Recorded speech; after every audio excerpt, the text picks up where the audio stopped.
Imagina que no necesitas ser Thor ni controlar un martillo mágico para encender una chispa, bastaría con tomar un bloque de hielo, doblarlo un poco, y ¡pum!, aparece electricidad. Suena a ciencia ficción, ¿no? Pues justo eso reportaron investigadores en un estudio reciente que está dando de qué hablar. El hielo común, el de toda la vida, puede generar carga eléctrica cuando se deforma de manera desigual. Y lo mejor, o lo más loco, es que esta propiedad podría ayudar a explicar de dónde salen los rayos en una tormenta.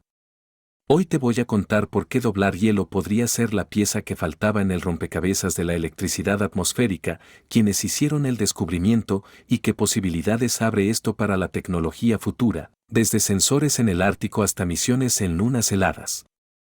Y sí, hay un giro curioso que te va a recordar a una película famosa, pero vamos paso a paso. Primero, el hallazgo central. Un equipo internacional, con participación del Instituto Catalán de Nanociencia y Nanotecnología, ICN2, la Universidad Jiao Tong de Onsean en China y Stony Brook University en Estados Unidos, demostró que el hielo es un material flexoeléctrico. ¿Qué significa eso? Que cuando el hielo se dobla o se deforma de forma no uniforme, aparece una polarización eléctrica y, por tanto, una carga medible. No estamos hablando de un truco de laboratorio con hielo exótico, se trata del hielo hexagonal y, el más común en la naturaleza. Este trabajo se publicó en la revista Nature Physics el 27 de agosto de 2025. Ahora, detallemos por qué esto es tan importante. Hasta hoy sabíamos que las nubes de tormenta se electrifican porque dentro de ellas chocan partículas de hielo y granizo, acumulando potencial eléctrico hasta que se descarga en forma de rayo.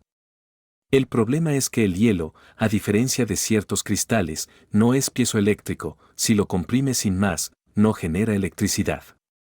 Entonces, ¿de dónde salía la carga? La respuesta que proponen es la flexoelectricidad. Durante una colisión, el hielo no solo se aprieta, también se dobla, se curva, se rompe de forma irregular, y esas deformaciones desiguales pueden ser suficientes para activar esta propiedad y generar carga. Así, el mecanismo deja de ser un misterio nebuloso y se convierte en una consecuencia directa de cómo se deforma el material. El experimento clave es elegante. Colocaron una lámina de hielo entre dos placas metálicas y la conectaron a un equipo de medición.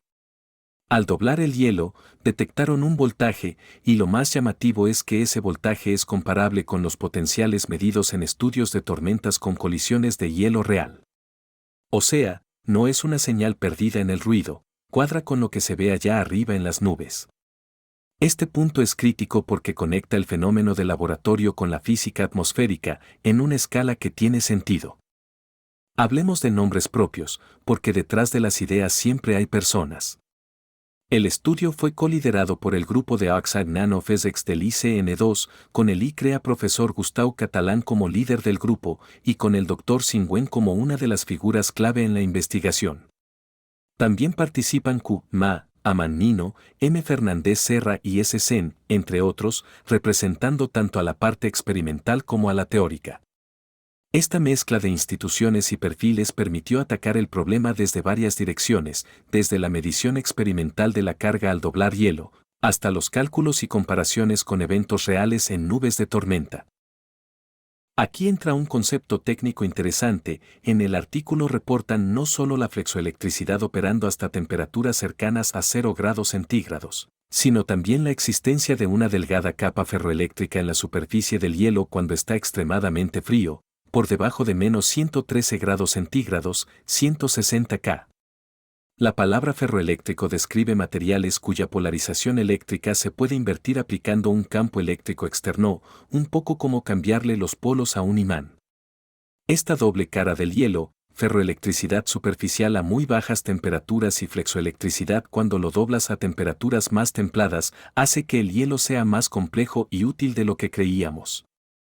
Para aterrizarlo, el hielo no responde eléctricamente solo si lo aplastas, responde si lo doblas o generas gradientes de deformación.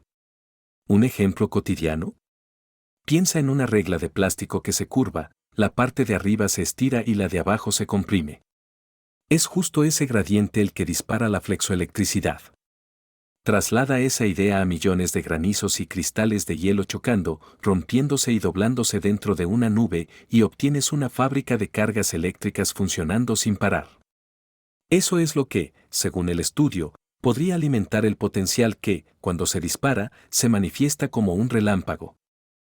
Ahora, una comparación divertida. Si viste Frozen, recordarás a Elsa levantando palacios de hielo con las manos.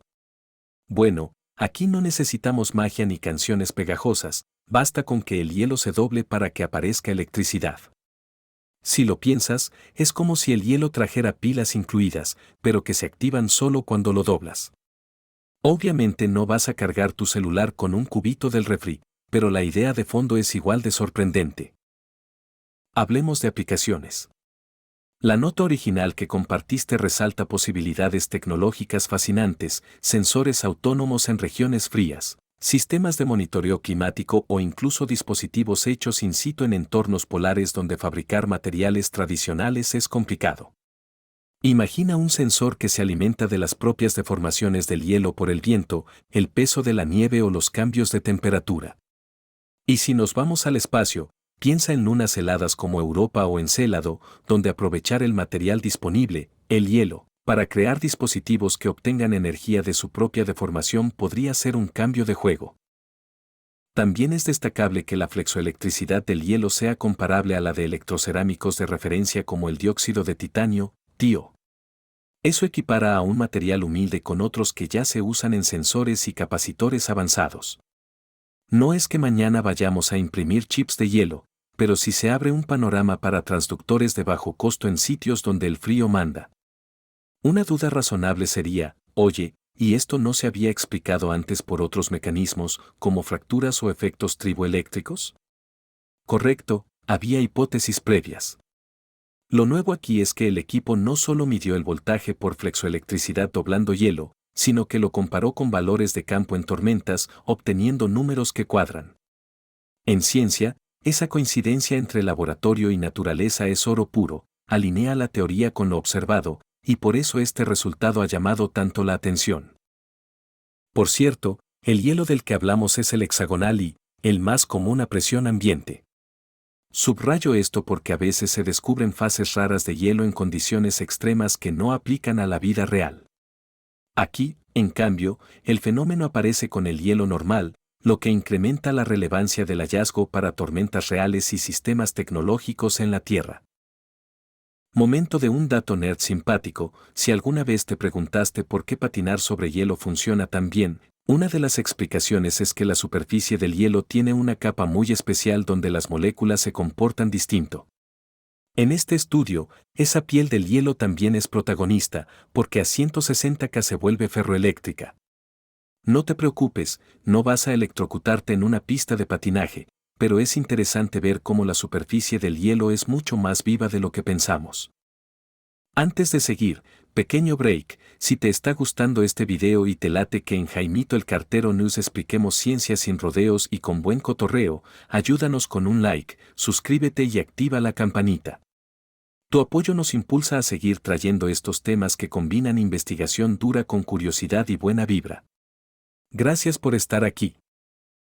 Regresando al tema, vale la pena subrayar que la flexoelectricidad no es magia de hielo, es una propiedad de la materia que aparece cuando hay un gradiente de deformación. Se ha estudiado en muchos materiales, desde cerámicos hasta incluso hueso. Lo extraordinario es que en el hielo no se hubiera demostrado con esta claridad y, sobre todo, que su magnitud sea del orden de materiales usados en tecnología. Esa magnitud es la que abre la puerta a aplicaciones. Si la señal fuera minúscula, se quedaría en curiosidad académica. Al ser comparable con materiales útiles, se vuelve un candidato real a ser aprovechado. ¿Y qué sigue? El propio equipo menciona que están explorando cómo traducir esta física en dispositivos prácticos. Imagina redes de sensores en glaciares que no dependan de baterías convencionales, sino que cosechen energía de la flexión del hielo por el clima. O instrumentos en expediciones polares que usen el entorno como parte del circuito. En escenarios de misiones espaciales a lunas heladas, la posibilidad de fabricar transductores en sitio, con hielo local, podría simplificar muchísimo la logística. Claro, Todavía falta ajuste para que esto salga del laboratorio, pero el camino ya está trazado. También habrá preguntas que resolver. ¿Cómo afecta la pureza del hielo a la señal flexoeléctrica? ¿Qué pasa con la presencia de sales o impurezas típicas del hielo natural? ¿Cómo se comporta el fenómeno cuando el hielo está granular, como en nieve compacta o graupel, en comparación con láminas sólidas de laboratorio? Estas son líneas lógicas de investigación que podrían afinar cuánto contribuye la flexoelectricidad a la electrificación de nubes en distintos tipos de tormenta. Volviendo a la tormenta, la imagen mental ahora es mucho más clara.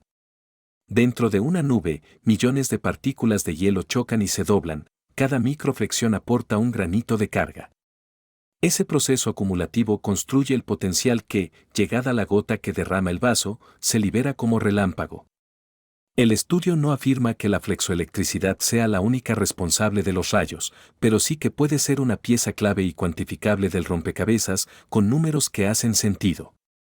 Y eso, para la física de la atmósfera, es una muy buena noticia. Cierro con el guiño de película prometido.